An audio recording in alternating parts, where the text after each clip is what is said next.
Assalamualaikum warahmatullahi wabarakatuh. Alhamdulillah wassalatu wassalamu ala Rasulillah wa ala alihi wa man wala. Asyhadu an la ilaha illallah, asyhadu anna Muhammadan abduhu wa rasuluh. Allahumma salli ala sayidina Muhammad wa ala alihi wa sahbihi ajma'in. Alhamdulillah kita bertemu dalam majlis ayah pemimpin masuk syurga sekeluarga pada hari ini. Untuk kesekian kalinya kita ingin terus mendalami kepada panduan daripada Allah Subhanahu Wa Taala, panduan daripada Al-Quran untuk ayah-ayah dan juga ibu-ibu yang menemankan ayah di depan kaca TV, yang berada di online sekarang ini, dan juga bersama dengan anak-anak, adik-adik yang berada bersama ayahanda untuk kita sama-sama melihat kepada panduan daripada Allah Subhanahu Wa Taala. Pada hari ini program kita didatangkan terus daripada Masjid Sultan Salahuddin Abdul Aziz Shah Alam, dan kita dalam tajuk pada hari ini bangkit dari kegagalan, satu tajuk yang menarik yang perlu kita perhatikan lantaran ayah-ayah adalah seorang yang bertanggungjawab sebagai pemimpin dalam sebuah keluarga, dalam rumah, pemimpin bagi keluarga di luar rumah, memimpin negeri ataupun negara ataupun organisasi yang kadang-kadang kita berhadapan dengan kegagalan. Bagaimanakah panduan, bagaimanakah contoh yang Allah bawakan di dalam Al-Quran? InsyaAllah pada hari ini kita akan semak bersama, dan saya ingin mengalu-alukan kehadiran Ustaz Tirmizi Ali. Assalamualaikum Ustaz. Waalaikumsalam warahmatullahi. Apa khabar Ustaz hari ini? Baik, Alhamdulillah. Alhamdulillah, sihat Ustaz ya. Okey, terus ceria Ustaz ya pada hari ini, dan insyaAllah terus menceriakan tuan-tuan pada hari ini untuk kita membaca Ummul Quran sebagai induk kepada Al-Quran, sebagai sinopsis yang akan menjadi panduan sepanjang hayat kita. Kita membaca paling kurang 17 kali sehari dalam solat kita. Kita membaca dalam solat sunat, bertambah lagi kerana ada satu doa yang penting. Kita mohon Allah tunjukkan jalan yang lurus. Apakah maksud jalan lurus itu? Kita akan tengok bersama pada hari ini. Apabila kita selesai membaca Al-Fatihah, kita melihat kepada surah Asy-Syu'ara sebentar nanti. Jadi Ustaz, mari kita mulakan. أعوذ بالله من الشيطان الرجيم بسم الله الرحمن الرحيم الحمد لله رب العالمين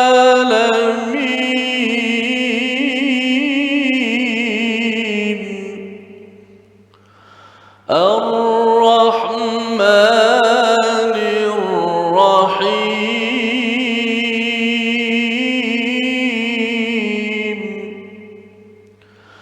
مالك يوم الدين إياك نعبد وإياك نستعين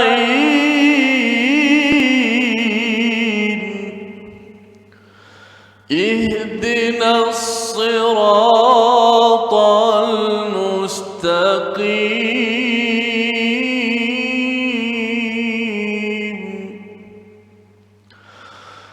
صراط الذين أنعمت عليهم غير المغضوب عليهم ولا الضالين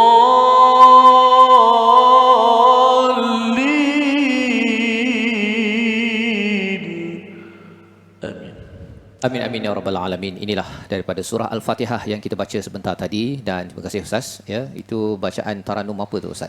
Boleh kongsikan sikit ke dengan penonton yang berada di rumah?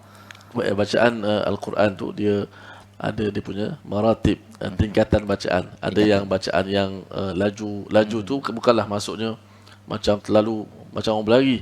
Maksudnya laju masih lagi sempat menjaga hukum-hukum tajwid. Kalau kita dapat viral hari ni kan, ada yang semayang baca Alhamdulillah Malik Yaumiddin, sedar-sedar dah rokok sujud. Itu bukan bacaan Al-Quran. Itu bukan tilawah ya. Baca Al-Quran dengan tartil. Perintah Allah Taala warattilil Qur'ana tartila. Bacalah dengan tartil, dengan perlahan, dengan jelas. Di sana ada dia punya kelajuan bacaan, disebut sebagai hadar. Yang kedua, sederhana, tadwir, biasa kita baca dalam sembahyang dan sebagainya. Yang ketiga, tahqiq, ini paling lambat bacaan dia, sebagaimana saya contohkan tadi itulah. Ya. Jadi bacaan tadi tu tak sesuai lah dalam solat kita guna ya. Kalau betul. tidak memang tarawih kita habis pukul 11 Ustaz ya, baru laparkan. Okey, baik. Jadi itu adalah kaedah bacaan tahqiq Ustaz ya, tahqiq ataupun istilah lainnya apa, mujawad. Apa beza tahqiq dengan mujawad Ustaz? Mujawad ni istilah kepada disebut sebagai bacaan bertaranum, bacaan yang lambat dan melagukan bacaan tersebut. Murattal satu istilah sahaja yang merujuk pada bacaan yang sederhana seperti mana kita bawa dalam solat ataupun bacaan dalam kelas sebagainya lah. Jadi maksudnya kalau taranum itu merujuk pada mujawad. Taranum mujawad dia ada taranum murattal. Murattal jenis laju sedikit. Taranum mujawad yang lambat sedikit sebagaimana saya contohkan tadi. Dua-dua ada dia punya peranan dia. Ada peranan dia ya. Jadi itu adalah ilmu yang penting yang kita tahu. Maksudnya Al-Quran ini datang dengan pelbagai disiplin ilmu Ustaz ya. Dengan tajwidnya, dengan cara bacaannya, suaranya, dengan intipati di dalamnya. Dan ini sendiri kalau katakan pada zaman Nabi biasanya baca kaedah yang mana Ustaz? Okey, kalau kita lihat wahyu pertama diturunkan, Nabi Iqra, Nabi tak boleh baca. Menggambarkan kepada kita Al-Quran ni Allah Subhanahu Wa Taala telah tetapkan kaifiat dia, macam mana cara kita nak baca Al-Quran. Adakah Al-Quran itu cara baca ikut Nabi? Bukan. Ada cara yang Allah Subhanahu Wa Taala tetapkan kaifiat melalui Jibril ajar kepada Nabi. Nabi ajar kepada para sahabat dan sebagainya. Kerana Al-Quran ni dia ada disiplin-disiplin dia, dia ada tempo-tempo dia, dia ada hukum dia, dia ada mak panjang pendek dan sebagainya, dan kita disatukan dengan disiplin tersebut. Walaupun siapa pun kita. Mungkin orang Cina, cara bunyi Cina bacaan dia, mungkin bunyi budaya dia. Tapi dia tetap terikat dengan bacaan Al-Quran itu. Al-Quran. Jadi tak adalah kira taranum Cina ke taranum Jawa, tak ada Ustaz ya? Itu nisbah kepada budaya dia orang. Adapun yang terbaik kita ikutlah suara ataupun irama cara orang Arab membaca Al-Quran, sebab mereka lebih memahami uslub gaya Al-Quran. Jadi bila kita ikut mereka tu lebih baiklah, Quran dan Arabiyah. Betul Ustaz ya. Jadi itu adalah sebahagian daripada cara bacaan Al-Quran, dan pada hari ini kita ingin membaca daripada surah Asy-Syu'ara. Bila kita bercakap tentang minta hidayah menjadi orang yang di atas jalan yang lurus, ayah-ayah yang ingin memimpin keluarga terus sampai ke syurga, maksudnya luruslah Ustaz ya. Shortcut, pasal kalau jalan bingkang-bingkuk, kalaupun sampai syurga insya-Allah, tapi dia kena pergi ke tempat yang namanya tak berapa menarik ya. Jadi itulah yang kita mohon, di dunia kita mendapat jalan yang lurus, di akhirat terus sampai ke syurga. Bagaimanakah keayanya? Pada hari ini kita melihat kepada surah Asy-Syu'ara ayat yang ke-27 hingga 30 pada halaman yang ke-368. Jadi saya seru pada tuan-tuan yang ada mushaf di meja ataupun di rak boleh ambil. Kita lihat bersama kisah Musa, kisah Nabi Musa alaihi salam, bagaimana ia boleh menjadi sebagai panduan kepada ayah-ayah seperti saya dan juga kepada ibu yang akan memberi sokongan ya. Penting kita memahami ini dalam angle sudut seorang ibu, isteri. Kerana apa? Kerana kalau tidak disokong, khawatir nanti ayah pun boleh terbabas juga, tak boleh memimpin sampai ke syurga. Jadi mari kita sama-sama kita semak surah 26, surah Asy-Syu'ara ayat 27 hingga 30, halaman 368. Silakan Ustaz. A'udzu billahi minasy syaithanir rajim. Bismillahirrahmanirrahim. Qala inna rasulakum alladhi ursila ilaykum lamajnun.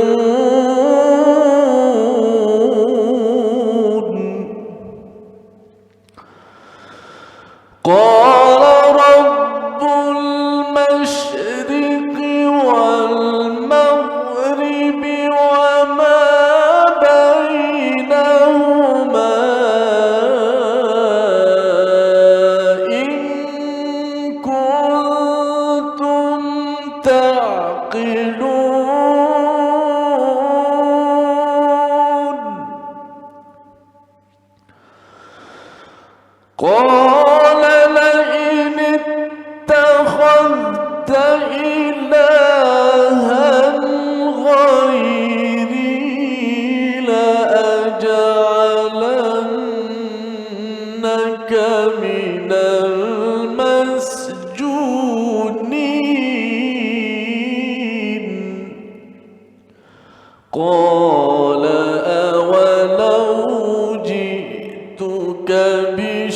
شيء مبين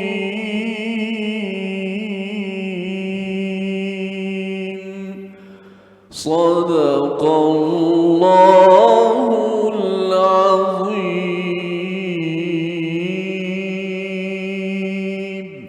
Surah Allahul Azim daripada ayat 27 hingga 30 daripada surah Asy-Syu'ara ini adalah sebahagian daripada episod kisah Nabi Musa alaihissalam. Kalau kita melihat dalam Al-Quran ini, tidak ada satu surah pun yang dinamakan Musa, Ustaz, ya, di mana sebenarnya kisah Nabi Musa bersama dengan Bani Israel, bagaimana beliau lari daripada Mesir pergi ke Madian, kemudian patah balik bila sudah berumah tangga, bekerja dengan seorang Nabi di sana, di Madian. Semua ini direkodkan, dirakamkan dalam Al-Quran untuk menjadi panduan bagi ayah-ayah yang sedang mendengar sekarang. Mungkin kita tertanya, apakah pelajaran yang boleh kita ambil? Satu, cabaran yang berlaku pada Nabi Musa, ada ujian, dan ada ujian itu yang berjaya, ada ujian yang Nabi Musa anggap gagal secara sementara, tetapi perjuangan diteruskan. Bagi ayah-ayah, mungkin kita bercakap dulu waktu kecil-kecil, kemudian kita masuk ke sekolah menengah, universiti, ada masa kita berjaya, ada masa kita tidak berjaya menggondol, mendapatkan keputusan terbaik dalam pendidikan, ketika berkawan, Ustaz, ya, ada pengalaman gagal tersebut. Dan kemudian bila nak bernikah, berkahwin, ada juga waktu gagal, Ustaz, ya, cuba-cuba tak jadi, cuba-cuba tak jadi, kemudian berjaya membina keluarga sekarang ini. Tetapi kita tahu bahawa tanggungjawab seorang ayah itu amat berat dan ada masanya bisnes yang dibuat tidak berjaya, itu di luar rumah. Ada masanya kita buat sesuatu projek, bekerja, ada yang tidak berjaya. Dan di dalam rumah ketika kita bercakap, kita ingin memimpin keluarga kita ke syurga, ada masa tidak menjadi apa yang kita sampaikan, apa yang kita usahakan. Maka dalam peristiwa Nabi Musa ini, apa yang berlaku? Beliau sudah menolak seorang Qibti, Koptik pada waktu beliau di Mesir, meninggal orang tersebut, dia lari ke Madian. Ya, lari ke Madian, dikejar oleh tentera Firaun, berjaya selamatkan diri, kemudian selepas beberapa masa membina keluarga dan berpatah kembali. Patah kembali kerana ingin meneruskan misi dakwah, membawa seluruh manusia kepada Allah Subhanahu Wa Taala. Sampai di sana bertemu dengan Firaun. Itu adalah salah satu daripada orang yang diajak ke arah kebaikan. Selain daripada pengikutnya Bani Israel, Ustaz, ya, ada Firaun sebagai tokoh pemimpin pada waktu itu. Maka salah satu dialognya pada ayat 27, Firaun berkata, sesungguhnya Rasulmu yang diutuskan kepada kamu benar-benar orang gila.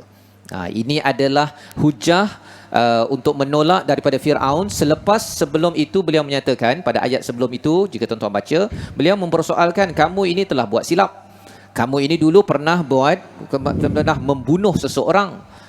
Jadi bagi seorang yang pernah buat kesilapan, ya, bukan niatnya untuk membunuh, untuk meleraikan dua orang yang bergaduh, seorang ditolak lebih dan dengan izin Allah meninggal. Maka pada waktu itu bila ada buat kesilapan, terngiang-ngiang dalam pemikiran Nabi Musa bahawa ya, saya ada kesilapan. Tetapi Nabi Musa tidak hanya meddle ataupun sekadar melihat kepada kisah lama, kisah kegagalan lama sehingga kan beliau tidak mahu untuk maju ke depan. Inilah contoh yang dibawakan oleh Nabi Musa. Nabi Musa pernah dididik, dilindungi oleh Firaun ketika beliau masuk ke dalam raga, kemudian ditemui oleh isteri kepada Firaun. Jadi Firaun mengungkit, kami telah melindungi kamu, kamu dulu sudah buat jenayah. Maka itu boleh menyebabkan bagi ayah-ayah pada waktu ini, jika kita sudah ditolong, kemudian kita mungkin ada buat kesilapan, terngiang dalam pemikiran kita, mungkin saya bukan ayah yang terbaik, saya mungkin susah untuk bangkit. Malah Firaun selepas itu pada ayat 27 menyatakan, kamu gila. Ya. Dan apakah respon daripada Nabi Musa? Dialah Tuhan yang Tuhan timur dan barat, dan apa yang ada di antara keduanya, jika kamu berakal. Dia cakap gila, dia balas balik, dan dia tak fokus kepada dirinya. Orang cakap gila, apa kamu cakap aku gila? Tak, ya. Tuhan, dia terus fokus kepada mesej keimanan, iaitu Tuhan timur dan barat. Dan jika kamu ada akal, dia nak beritahu juga sebenarnya kamu yang gila sebenarnya, tetapi Nabi Musa layyin, amat lembut di dalam bangkit untuk meneruskan perjuangan. Pada ayat yang seterusnya, dia berkata pada ayat 29, sesungguhnya jika engkau menyembah Tuhan selain aku, pasti aku masukkan engkau ke dalam penjara. Firaun sudah habis hujah, maka beliau ingin mengenakan torture, tekanan secara fizikal. Kata Musa, adakah engkau akan melakukan walaupun aku tunjukkan kepadamu suatu bukti yang nyata? Nabi Musa masih lagi dengan Allah, masih lagi ingin menunjukkan kebesaran Allah walaupun sudah diancam untuk dipenjarakan. Maka berlakulah dialog demi dialog sehingga kan Nabi Musa membawakan tongkatnya yang dicampak menjadi ular besar, dan itu mengkagumkan ahli sihir yang tahu bahawa ini bukan sihir. Mana mungkin ular-ular kecil ini dimakan oleh satu ular yang besar, kerana dalam sihir perkara itu tidak boleh berlaku. Dia hanya wujud secara terpisah, tetapi kalau yang ini boleh makan yang kecil, maka ini bukan sihir. Ini adalah suatu ketetapan mukjizat yang besar, sehingga kan diwartakan, dimaklumkan ahli sihir ini kembali sujud dan menyerah kepada agama tauhid. Tuan-tuan, puan-puan yang dirahmati Allah sekalian, apakah pelajaran daripada peristiwa ini? Seorang ayah, seorang suami di sini sebenarnya terus bangkit dan bangkit. Bersama isterinya daripada Madian pergi ke Mesir. Tetapi bila sampai ke Mesir, ingatkan, sudahlah bang, sudahlah bang, janganlah jumpa Pak On itu, ya. Sudahlah, dulu sudah dikejar, nanti kena kejar lagi bang, nanti kena penjara bang. Tetapi rupa-rupanya Nabi Musa masih kuat di sini. Sudah tentu di belakang kisah ini, walaupun tidak diceritakan, ada seorang ibu, seorang insan yang amat menyokong suaminya, dan inilah kaedah untuk kita terus bangkit. Tidak di-highlightkan apakah dialog si isteri, kerana sama ada sokong tidak sokong, Nabi Musa terus bangkit untuk keimanan, untuk tauhid. Dan inilah pelajaran bagi seorang ayah seperti saya untuk terus mendidik ahli keluarga walaupun ada kelemahan-kelemahan, kesilapan yang lampau. Saya terus akan mendidik, memimpin keluarga ini walaupun rasanya sudah-sudahlah yang lepas itu, cukuplah susah yang lepas. Tetapi Nabi Musa tahu bahawa dunia ini bukanlah tempat untuk bersenang lenang. Ini adalah tempat untuk berusaha sedaya upaya, berjuang, membawa keluarganya, membawa keluarga di Mesir itu ke syurga. Dan Masya Allah, salah satu pengalaman penting hasil perjuangan Nabi Musa, salah satunya Ustaz di Mesir, ya. Mungkin Ustaz boleh kongsi sikit, Ustaz, apa pengalaman di Mesir? Orang kata di situ tempat Firaun, tapi di situ juga tempat Nabi Yusuf, tempat Nabi Musa, Ustaz. 1-2 poin yang kita boleh belajar, maksudnya perjuangan mereka bangkit dalam kelemahan, dalam kesilapan yang ada, manfaatnya besar pada waktu Ustaz di sana. Boleh kongsikan sikit, Ustaz? Ya, betul. Tidak kira kita berada di mana sekalipun, tapi perjuangan tetap diteruskan. Sebagaimana hadis Nabi SAW, ittaqullah haithuma kunt. Kita kena bertakwa di mana sekali kita berada. Jangan bila kita kata aku tak nak duduk kat bandar lah, cubaan tu kuat. Mungkin dengan macam-macam yang kita lihat. Tapi sebenarnya kalau kita mampu untuk berjuang, mampu untuk kita menghadapi perkara tersebut, maka kita akan mendapat kemenangan dan juga akan dapat kemuliaan. Jadi perjuangan itu penting, Ustaz, ya. Dalam kisah Nabi Musa itu, dia lari itu bukanlah lari terus bertempiaran, ya. Pergi ke Madian itu untuk menyelamatkan, membina sesuatu. Allah dah susun modul. Betul. Ya. Pasal Nabi Musa ini menarik, dia banyak sangat musafir, ya. Pergi ke Madian, kemudian bila dah berdakwah itu dah jadi orang yang pakar kepada Taurat. Lepas tu bila ada dinyatakan bahawa ada orang yang lebih berilmu dalam surah Al-Kahfi, ya, beliau cari lagi, ya. Jadi perjuangan demi perjuangan, berjuang atas kebenaran inilah yang ditunjukkan oleh Nabi Musa, salah seorang contoh seorang suami Ustaz ya, yang memimpin keluarga, yang pastinya beliau ingin menuju kepada rahmat Allah, ingin menuju ke syurga Allah Subhanahu Wa Taala. Dan kesannya Ustaz ya, sekarang ini maksudnya Ustaz belajar Quran dulu, Ustaz belajar di mana Ustaz? Di Mesir juga Di Mesir ya. Maksudnya tempat Firaun itulah tempat Ustaz pergi ya kalau nak cakap ya. Tapi di situlah tempat Nabi Musa. Moga-moga tuan-tuan yang sedang menonton sekarang, tuan-tuanlah orang yang berjuang. Kita tidak tahu dengan perjuangan dalam keluarga tuan-tuan akan memberi impact, kesan kepada keluarga, membina anak yang seperti Nabi Yusuf ya, seperti ustaz ya yang mendalami Al-Quran lantaran perjuangan orang terdahulu. Dan ayah-ayah yang berjuang, teruskan perjuangan. Kita ambil pelajaran daripada surah Asy-Syu'ara ayat 27 hingga 30 sebentar tadi. Jadi insya-Allah selepas ini kita berehat sebentar, kita akan mendengar pesan lebih mendalam daripada ulama yang kita ingin jemput, kita ingin dengar sebentar lagi. Kita berehat, majlis ayah pemimpin masuk syurga sekeluarga.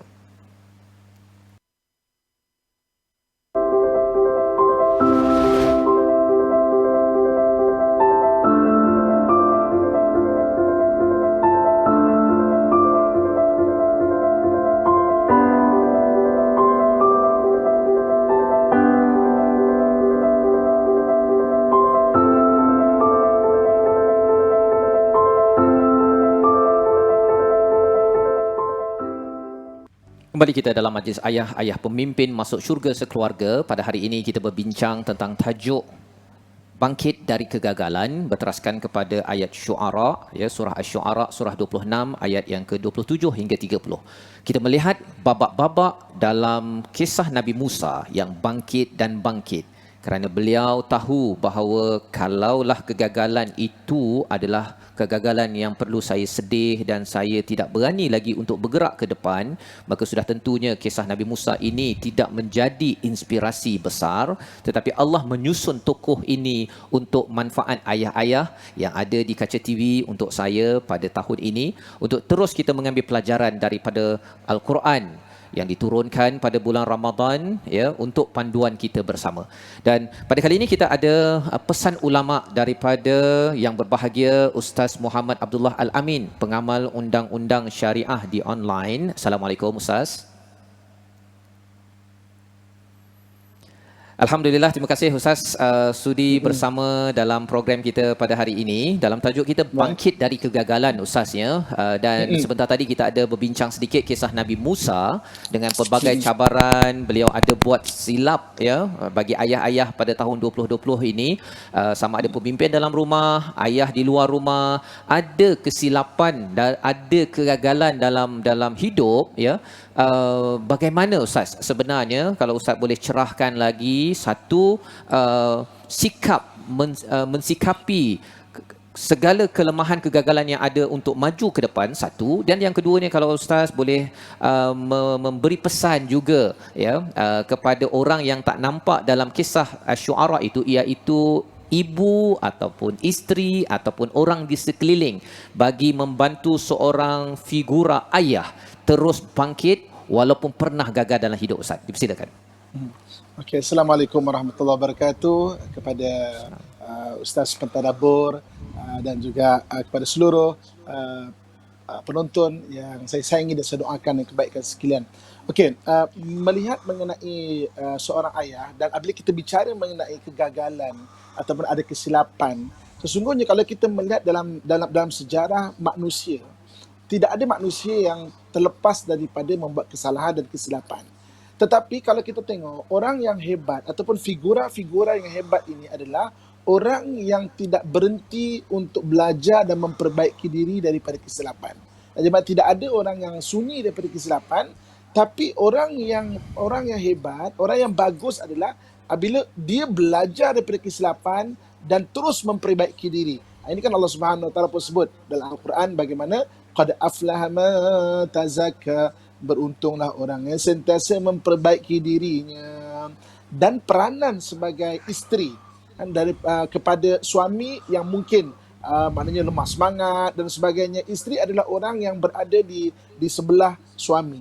Jadi maknanya secara tak langsung kata-kata isteri, saya tak langsung apa yang disebut kalau isteri akan masuk ke dalam minda dan hati suami. Sebab itu isteri yang bagus adalah isteri yang memahami suami dan cuba, maknanya memberi semangat kepada suami, memaafkan suami, memberi pandangan kepada suami pada perjalanan hidup suami sebagai nahoda kapal rumah tangga. Sebab itu kalau kita tengok contoh macam isteri Nabi kita Muhammad sallallahu alaihi wasallam, Sayyidatina Khadijah, mana sentiasa berada di hadapan, di belakang Nabi, membantu Nabi dalam apa keadaan. Isteri Nabi Musa alaihissalam sentiasa berada di hadapan Nabi, membantu Nabi. Begitu juga dengan maknanya orang-orang yang hebat yang lain. Tapi ada juga isteri, contoh macam isteri Nabi Nuh alaihissalam dan isteri Nabi Hud alaihissalam. Allah sebut kanata tahta abdaini min ibadina salihaini fakhanatahuma. Dia tidak menyokong dan membantu perjuangan suami dia. Tapi maknanya dalam keadaan yang demikian, seorang isteri sampai Allah sebut fakhanatahuma, dia mengkhianati tanggungjawab itu. Tanggungjawab maknanya membantu dan menolong suami. Maknanya seorang isteri perlu sentiasa berada di belakang suami dia, membantu sebagai tulang belakang, dan juga suami pula perlu sentiasa belajar daripada kesilapan diri dan orang lain, terus baiki diri agar kita dapat memimpin rumah tangga kita dan kehidupan sekeluarga dengan keadaan yang lebih baik lagi, insya-Allah. Terima kasih Ustaz. Bila Ustaz memberikan pesanan, iaitu satu, si suami, si ayah terus bangkit, dan dalam masa yang sama juga pasangan, ibu ataupun isteri akan memberi sokongan. Nabi Hud, Nabi Nuh dapat isteri yang tidak memberi sokongan, tetapi mereka Nabi Hud ataupun Nabi Nuh itu terus maju ke depan, Ustaz. Jadi sebenarnya saya nak cuba bersabar, sebagai seorang suami, tapi gagal. Betul, tengok pula pada orang lain dekat Facebook berjaya, dengan anak comel-comel, ambil gambar, makanan pun sedap-sedap. Saya nak kerja pun dah tak berapa ada, ataupun saya nak jadi macam orang lain, tak berjaya. Jadi saya rasa ada kegagalan dan bukan mudah untuk bangkit itu, Ustaz. Jadi pesanan yang Ustaz boleh kongsikan bersama ayah yang mungkin bukan mungkin, tapi pada era PKP ini, Ustaz, dengan banyak isu ekonomi, stay at home, tetapi tidak sekufu bersama dengan isteri ataupun anak ataupun bapa mertua, ayah mertua. Jadi macam mana lagi nak pegang apa sebenarnya untuk bangkit, kalau ada 2-3 tips daripada Ustaz? Okey. So jadi sebenarnya satu benda yang perlu kita faham, Allah jadikan kita manusia ni tak sama, dan kita ada kelebihan kita dan ada kekurangan kita, begitu juga dengan orang lain. Jadi tips dia adalah jangan pernah membandingkan kebahagiaan kita dengan orang lain. Nanti kita tidak akan temui apa-apa kebahagiaan. Mungkin pada hari ini kita maknanya dibuang kerja, tak ada kerja dan sebagainya. Maknanya tetapi rezeki Allah tetap ada jika kita mengusahakan. Maknanya kalau kita cuba usahakan. Sebab itu dalam Quran Allah sebut wa may yattaqillaha yaj'al lahu makhraja, bertakwa kepada Allah diberi jalan keluar bagi segala permasalahan. Cumanya jangan bandingkan diri kita dan kebahagiaan kita dengan orang lain. Tengok orang tu rumahnya besar lah, apa semua lah. Ya, rumah dia besar, dia ada masalah-masalah lain yang kita tak tahu pun. Kita mungkin hari ini rezeki keuangan kita kurang, tapi kita ada kelebihan dan kita ada kebaikan-kebaikan yang lain yang orang lain tak ada. Maknanya jangan bandingkan kebahagiaan kita dengan orang lain. Maknanya kita ada kelebihan kita dan selalu minta kepada Allah Subhanahu Wa Taala untuk diberi jalan keluar bagi segala permasalahan kita. Baik.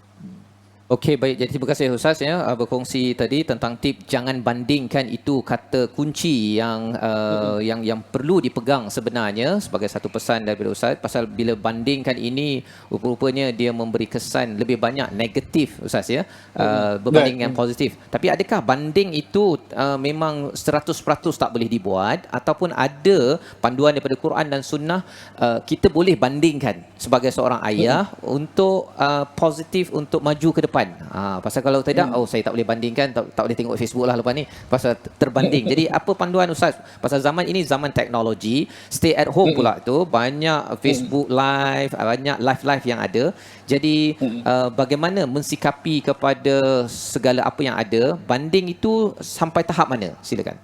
Okey. Dalam bab keduniaan, lihatlah orang yang berada di bawah kita. Maksudnya kita boleh banding, mana lihat orang di bawah kita. Supaya apa? Supaya kita lebih bersyukur. Bersyukur maknanya Allah, aku ada lagi banyak sebenarnya Tuhan, ya. Dalam bab keduniaan. Dalam bab berkaitan dengan akhirat, lihatlah orang yang berada di atas kita. Maknanya, ya Allah, aku ni buat okey tak? Ya Allah, ada lagi orang lebih bagus Tuhan, ibadah dia, tawakal dia, pergantungan pada Allah dia. Maknanya menyebabkan kita lebih maknanya rasa untuk mencontohi ke arah benda-benda kebaikan dalam bab akhirat. Macam mana benda bab dunia, kita pandang orang yang lebih bawah daripada kita untuk kita lebih bersyukur.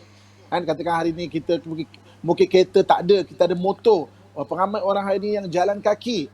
Kan saya dengan insya-Allah di rumah PKP ni, jadi rumah teres kan.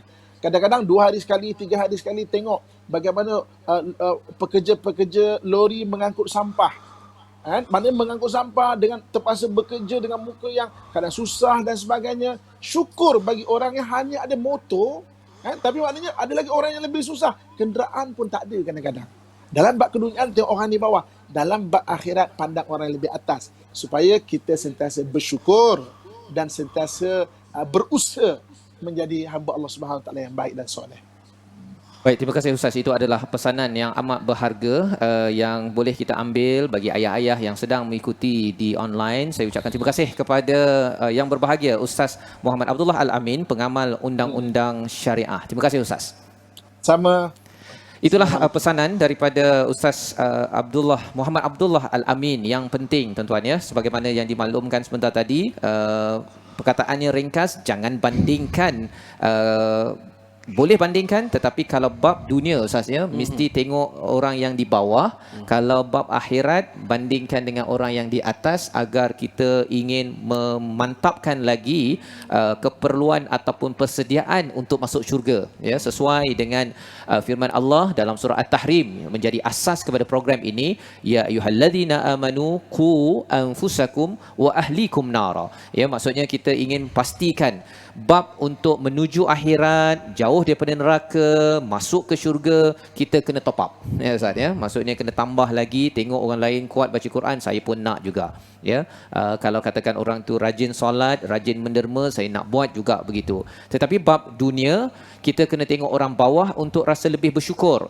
Dan bersyukur bukan maksudnya kita pasif. Kita boleh berusaha terus Ustaz, ya. Tetapi kita tidaklah dalam bentuk negatif. Kita rasakan bahawa saya ni memang tak sama macam orang lain. Saya ni suami yang tak boleh belikan kereta besar untuk isteri saya.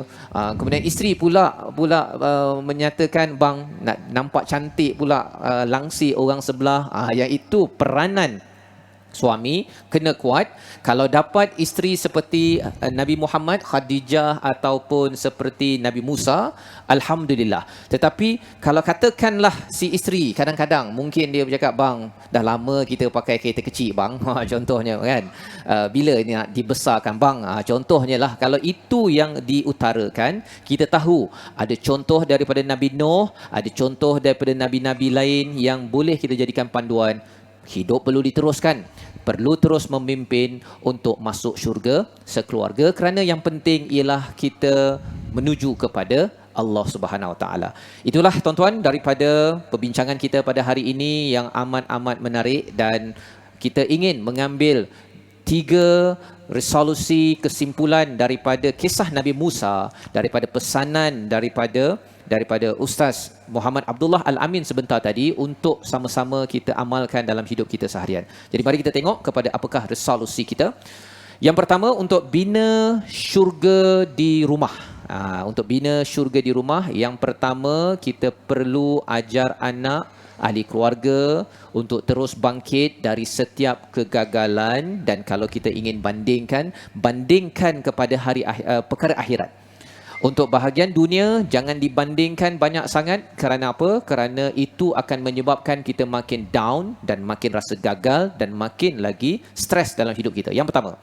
Yang kedua, kita bina rumah di syurga. Bagaimana? Kita doa selalu agar diri dan keluarga tidak berputus asa dengan rahmat Allah untuk ke syurga. Ya, kerana kita yakin kita ada Allah, kita jangan berputus asa walaupun pernah gagal, mungkin gagal nak khatam Quran bulan ini Ustaz ya, tetapi kita masih lagi ada peluang.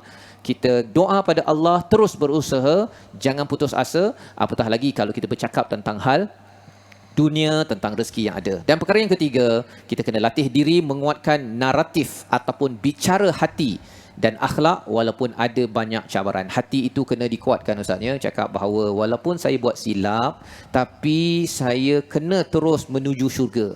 Ya, Nabi Musa itu pernah buat silap, pernah dididik oleh Pak Cik On tadi kan, Pak Cik Fir'aun, tetapi jangan sampai terhutang budi itu sampai mengorbankan ilahi.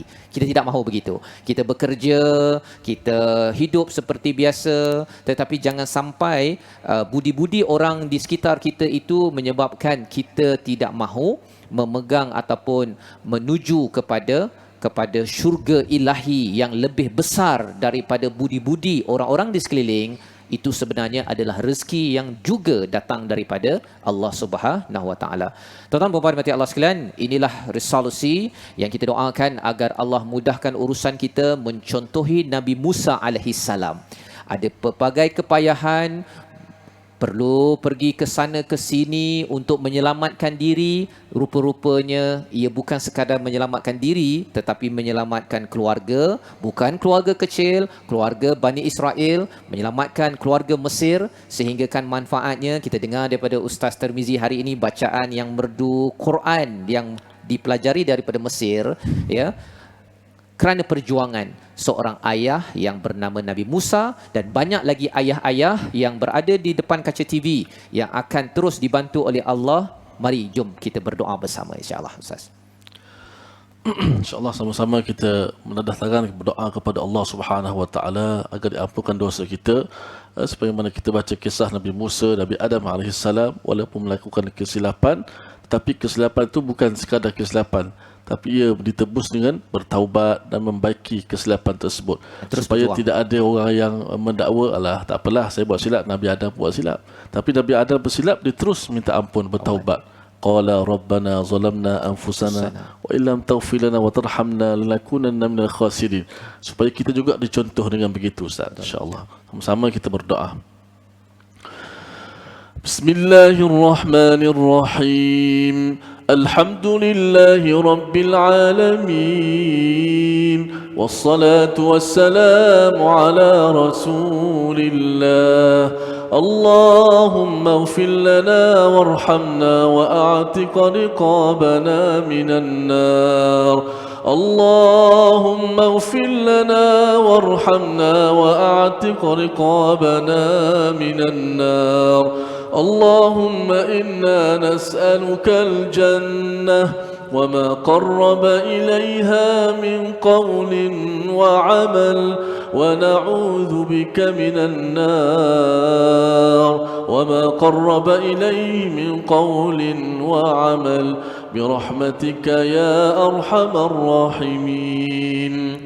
Ya Allah, ya Tuhan kami, ampunkanlah dosa-dosa kami ini, ya Allah. Ya Allah, ampunkanlah dosa kami ini sebagai ayah, ya Allah. Ya Allah, kadang-kala kami telah cuai menjalankan tanggungjawab kami sebagai ayah. Ya Allah, ya Tuhan kami, kadang-kala kami sebagai ayah gagal mendidik anak-anak dengan baik, ya Allah. Ya Allah, ya Tuhan kami, kadang-kala kami sebagai ayah kami mengkhianati amanah kepercayaan yang diberikan oleh anak isteri kami, ya Allah. Ya Allah, ampunkanlah dosa-dosa kami ini, ya Allah. Ya Allah, jadikanlah kami ayah yang bertakwa, ya Allah. Ya Allah, jadikanlah kami ini ayah yang bertanggungjawab, ya Allah. Ya Allah, jadikanlah kami ini ayah yang berperanan menyelamatkan keluarga, ahli keluarga, anak-anak dan isterinya daripada menjadi bahan bakaran api neraka-Mu, ya Allah. Ya Allah, kurniakanlah kepada kami anak-anak yang saleh dan salehah, ya Allah. Ya Allah, ya Tuhan kami, kurniakanlah kepada kami pasangan isteri yang salehah, ya Allah. Ya Allah, ya Tuhan kami, kurniakanlah kepada kami pasangan yang membantu kami untuk bertakwa kepada-Mu, ya Allah. Ya Allah, ya Tuhan kami, terimalah akan amalan kami, ya Allah. Ya Allah, terimakanlah akan amalan kami ini, ya Allah. Allah. Kuatkanlah jiwa kami semua ya Allah. Ya Allah, kau kuatkanlah kepada kami jiwa-jiwa kami untuk meneruskan perjuangan ini ya Allah. Ya Rabbal Alamin. Wa sallallahu ala sayyidina Muhammad wa ala alihi wa sahbihi wa sallam. Walhamdulillahi Rabbil Alamin. Amin amin ya rabbal alamin. Itulah doa tuan-tuan, moga-moga Allah kurniakan mengkabulkan segala apa yang kita doakan sebentar tadi untuk terus bangkit dan kuat walaupun kita ada kesilapan, ada banyak kesilapan dan kegagalan, tetapi kita yakin bahawa sebenarnya Allah akan membantu seperti mana Nabi Musa terus dan terus. Kalau katakan pada zaman Nabi Musa itu Ustaznya, ada ular besar daripada tongkat itu memakan, dan semua orang di kawasan situ tengok dan kagum. Orang berilmu terus sahaja sujud dan kembali kepada agama tauhid. Kali ini pada tahun 2020 kita tidak ada lagi ular besar tersebut, tetapi kita ada mukjizat besar namanya Al-Quran, yang di mana tuan-tuan ada di rumah masing-masing untuk dilihat, dan kita perlu rasa kagum, kita perlu ajak lebih ramai lagi rasa kekaguman, ketakjuban kepada Al-Quran. Dan satu program yang akan kita kendalikan pada 13 Mei pada tahun 2020 ini ialah World Quran Hour, di mana kita mensasarkan untuk kita berkongsi mukjizat Al-Quran daripada Ar-Rahman. Ia menyinari, akan memberi pencerahan kepada COVID-19, tentang PKP, segala cabaran yang ada, tapi sebenarnya Allah masih sayang. Macam mana mukjizat ini? Kalau zaman Nabi Musa itu orang kagum dengan ular besar, harapnya dengan World Quran Hour, dengan kempen-kempen yang ada ini menyebabkan ramai tertarik, kagum kepada Al-Quran, mukjizat akhir zaman. Di samping itu kita ada program wakaf di mana kita ingin memastikan kalau boleh Quran yang ada ini sampai ke seluruh hospital dan pusat kesihatan untuk dinikmati kehebatannya. Tidak lagi ular besar tetapi mukjizat besar Al-Quran. Bagi tuan-tuan yang ingin berwakaf untuk berada dalam perjuangan ini, ada nombor di atas skrin untuk sama-sama kita terus bersama membina negara, negeri yang kembali kepada mukjizat akhir zaman Al-Quran. Inilah sedikit panduan daripada kalam ilahi untuk ayah-ayah yang terus ingin kuat dalam perjuangan hidup, menjadi pemimpin, masuk syurga sekeluarga. InsyaAllah kita bertemu kembali pada jam 10.30 di Astro Oasis siaran ulangan, dan pada jam 4.30 pagi di TV Al-Hijrah ulangan, dan kita bertemu pada masa yang sama pada hari akan datang dalam tajuk lain. Juga tuan-tuan boleh ikuti platform digital di Sinar Harian, di mana tuan-tuan boleh tengok melalui Facebook yang ada, mengulang balik siri-siri yang lepas agar jangan tertinggal majlis ayah pemimpin masuk syurga sekeluarga. Assalamualaikum warahmatullahi wabarakatuh.